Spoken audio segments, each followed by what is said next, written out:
Okay, it looks like we're all here, so we'll get started. Hi, Nancy. Nice to see you. Lacey, great to have you or have a little catch-up session on fees today. Yeah, I'm excited. We've got some good stuff to share and a lot of interested attendees. So, quick Great. introductions, and then we'll get into the excitement.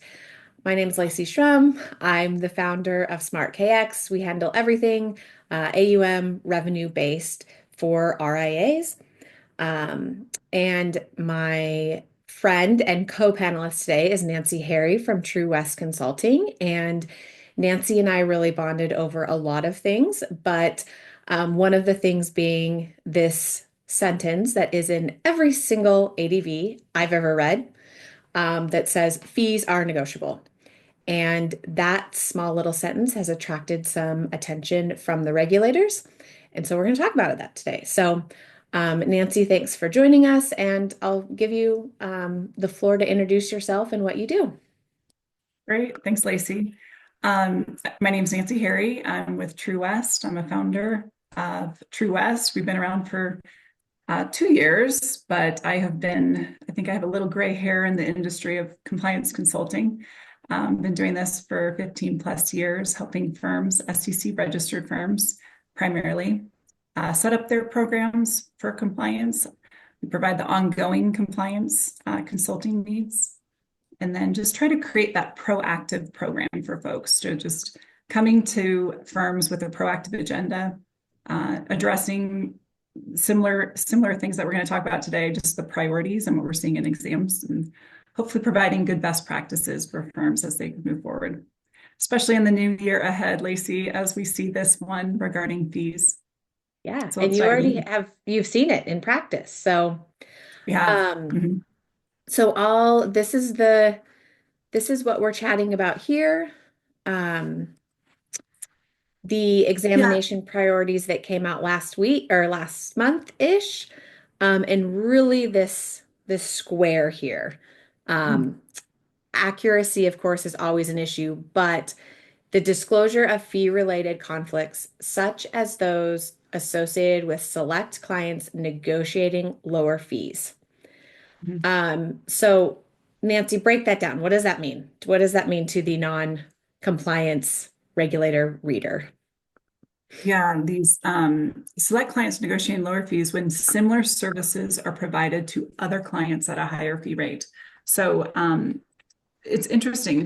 It shows up on the NASA, North American Securities Association, their website as well. So these comparable fees, they're focusing in on comparable fees paid by similar clients. So do we have a process of assessing what our average fee would look like? And if our average fee is X, what does that look like if I am negotiating a fee a little lower for someone who I'm providing a similar service to, or maybe a little bit higher? And do we have the rationale and justification or a review process in place to determine that if a regulator was to question us? And does that mean when you're looking at fees that the average dollar amount or the average blended rate? What calculation technique are you using? Yeah, we're typically looking at kind of a blended rate, a percentage. What does that advisory fee look like? Um, for example, this month we're really focused with our firms on pulling that entire client list and assessing what the advisory fees look like. Here's kind of the base, the bulk of the clients, our average, kind of our average fee, and then really diving into those that kind of go outside of this big kind of scope. So if my average fee, let's say, is 90 basis points, we will look at in our testing this month, those that maybe fall into maybe a 30 basis point average or a fee. And what's the rationale for justifying that lower fee? So if it's a friends and family, and we've disclosed that, our firms clearly disclose friends and families may receive a lower fee. Uh, that's kind of the rationale that we have in place. If it's not, we would probably look to see what kind of client notes or meeting memos to file that would justify that kind of fee variance from an average client that would be receiving maybe a similar strategy or a model. We also are assessing if something is negotiated higher than that average fee. What's that complexity of the client relationship look like? What's the service that I'm delivering? I think we were chit-chatting prior to this, and actually we had an SEC exam yesterday, and we were reviewing some of the ADV language. He got to the item 5, and this particular examiner asked, you negotiate fees? So obviously my ears perked up. And the follow-up question was, have you ever negotiated any fee higher than what is your stated maximum fee in the ADV? Thank goodness this advisor said no. So we moved forward, but they definitely are picking up on this on the exams that we're seeing. Yeah, when you had shared that story, I was anticipating that they were going to say, have you negotiated? Yes, Mhm. even though the advisor's like, well, I only do it sometimes. And then the regulator to say, well, how often, how many, like what is outside that fairway of what your blended is? Because not only can over or charging more than your stated rate be um, a disclosure issue, but so can under your stated rate if it's not for a specific and disclosed reason, like friends and family. If you had a significant amount of clients who were under that blended rate, like the 30 bips you gave in that example, what sort of red flags does that kick off in a regulator's head when they see something like that? Yeah, I think um, in my assessment, I would look to see if there's some sort of non-cash compensation that's being received for that particular client. So, is it the attorney down the hall that is feeding us leads? Well, would that trigger some sort of a promoter arrangement that's not fully disclosed on your ADV or that we haven't fully disclosed on the exam? So that's one thing that we would take a look at.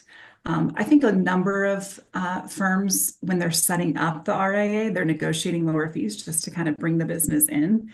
How many years go by, and oops, we're out of that kind of range of where we want to be with those clients. So I think just some proactiveness in that review, and then just assessing if there is some justification or rationale. So when the regulators come in, we have that as a proactive test that we're doing at least on an annual basis. Yeah, that you're looking at them and comparing. And Mhm. really, from a business perspective, and really, I guess, compliance and disclosure perspective, like if you have a significant amount that are under, they're really subsidizing your business. Correct. And the ones that are paying the stated or the over rate, which is a Mhm. conflict. Correct. So Yeah. are you favoring some set of clients over others? And so obviously, like you're seeing this real time.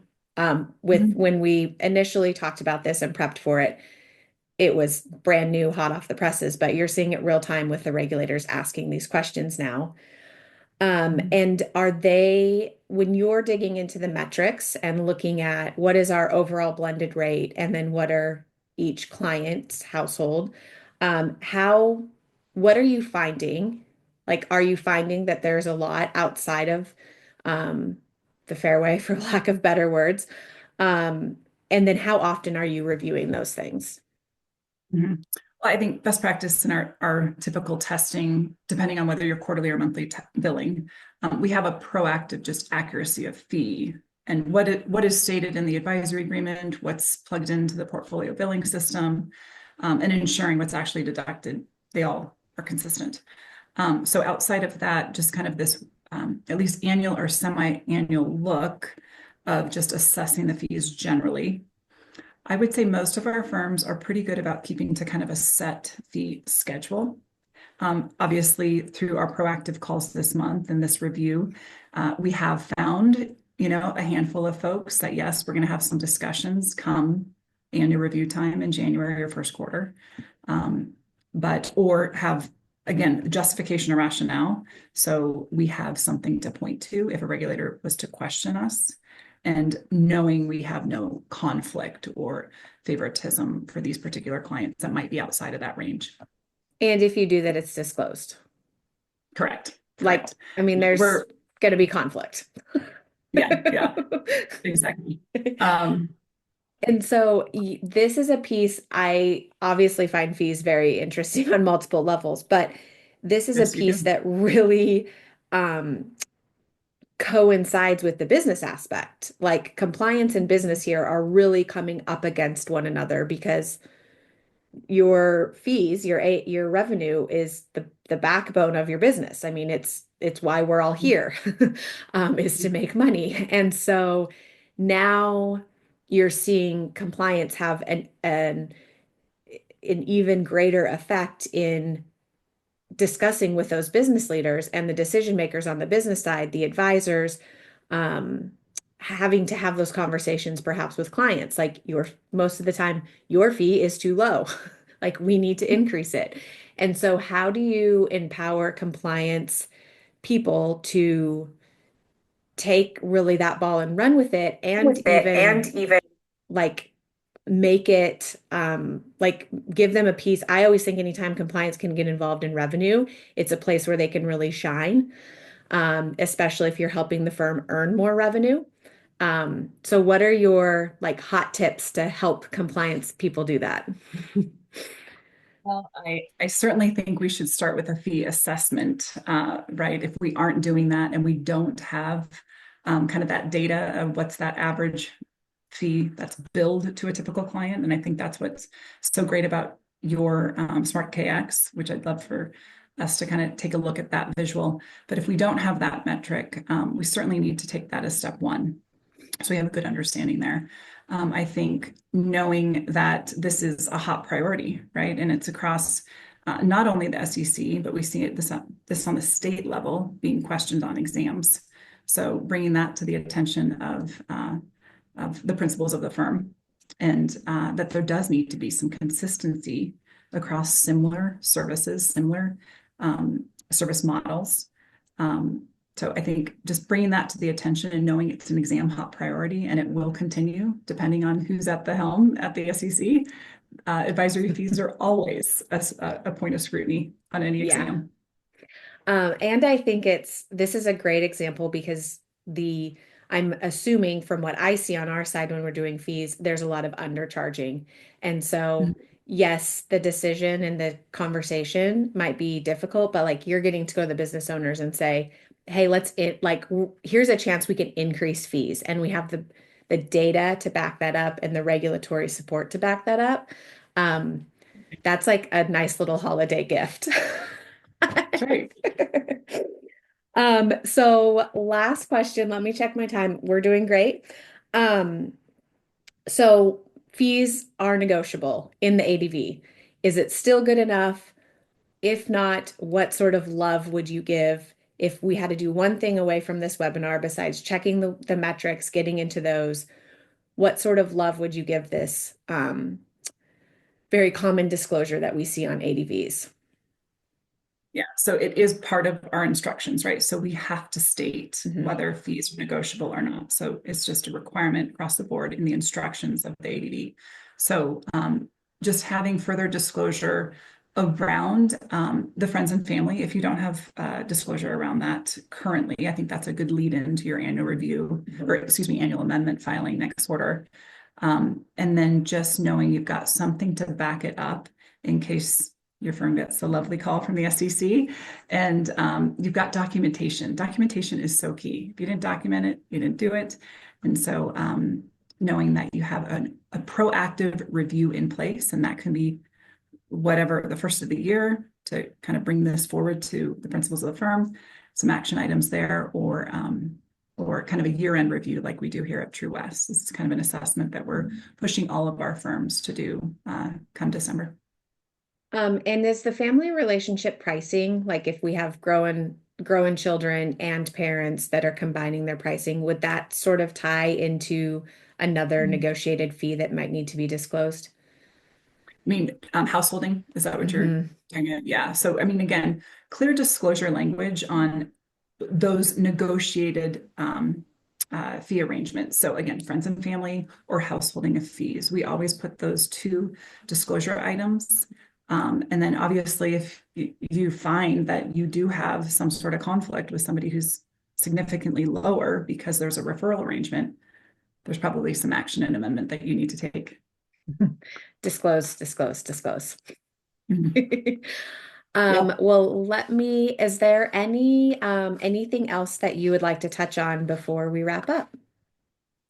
I think, gosh, we covered a lot today. I think I'd love to just take a look at the slide that shows Yeah. kind of how you can help support some of the metrics and the few review. So Nancy's information is here. If you're attending, it will be included in the email. Please reach out if you have any compliance um, questions, concerns, comments. She is a great resource. So at SmartKX, we really do the two things that you talked about. One is getting those metrics. We do AUM fee calculation, billing, putting that in the client agreement, mitigating a lot of the risk and therefore compliance testing. But this dashboard is something that's coming out now that we're really excited about. It gives you an overall view of your firm, your AUM, your revenue, your overall billing rate. So what your firm blended rate is, how many no bill assets you have, how much money you're leaving on the table. So we're looking at that from a firm perspective. So if you're doing the analysis that Nancy talked about, this firm's overall billing rate is 82 bips. And so that's where our middle ground is. And then we also can give you this information on your individual clients. So you'll see there's three clients down here, Smith, Jones, Williams. The fee schedule's they're on the AUM, the revenue, and then what their rates are. So we have one under, two over. So these would be places where recommendations like Nancy's would say, okay, we need to come in here and do a little assessment. Obviously, 65 is quite a bit under. Um, what do we need to do there? Do we need to write a note? Do we need to disclose? Or do we need to amend their fee? And that's where the backbone of our service, we have an amend button. You can adjust that fee on the legal documents, in your disclosures, directly to the client, and in your calculator with just a couple clicks. So we automate the process of fee calculation, documentation, and then the analysis and let you know how to increase your revenue. So I'm Such a great excited. tool. What's that? It's such a great tool, and I Thank you love so much. also the no bill and unassigned assets, also Mhm. another focus area for clients or for the SEC, and they've been definitely active in that space of review this year as well. That's Well, another webinar. I was gonna say we need to get another 15 minutes on the calendar because that's another great compliance gift to give the business owner that you are leaving $92,000 on the table of unbilled assets. So, That's fun. we will leave everyone with that. Thank you so much for joining us, and thank you so much, Nancy, for sharing your expertise. And look forward to hearing any follow-up questions and working together in the new year. Great. Thanks, Lacey. Thanks for your partnership. Thank you. Bye. Bye.